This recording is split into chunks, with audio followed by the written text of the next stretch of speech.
It's কাব্য এখন সবার চোখেই খারাপ।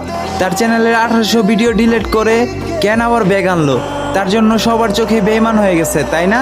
ইটস কাব্য যখন বলেছিল গেমিং কমিউনিটি ছেড়ে দিবে, তখন তোমরা এতটা ইমোশনাল হয়ে গেছিলা যা বলার বাইরে। আর কিছু কিছু মানুষ তো কান্নাই করে দিছ, যেটা দেখে কিন্তু ইটস কাব্য তার নিজের ভুলটা বুঝতে পারে।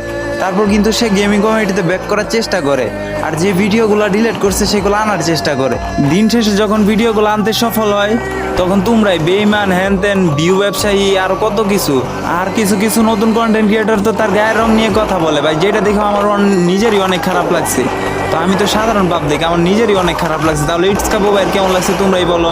তোমরা এতই যখন বেইমান বলতেছো হ্যান ত্যান, তাহলে ইটস কাব্য যখন বলেছিল গেমিং কমিউনিটি ছেড়ে দিবে, তখন কেন তোমরা কান্না করতেছিলা, কেন তোমরা ইমোশনাল হয়ে গেছিলা, কেন ভাই? আরে এখন তোমরা মানে তারে ভুল বুঝতেছো, বেইমান বলতেছো, ভিউ ব্যবসায়ী বলতেছো, এইগুলা কি? তো আইডিতে ওয়ার্নিং চলতেছে, তাই আর বেশি কিছু বললাম না। তো সবাই ভালো থাকবেন, সুস্থ থাকবেন, আর আমার কথায় যদি কোনো ভুল থাকে অবশ্যই মাফ করে দিবেন। আল্লাহ হাফেজ।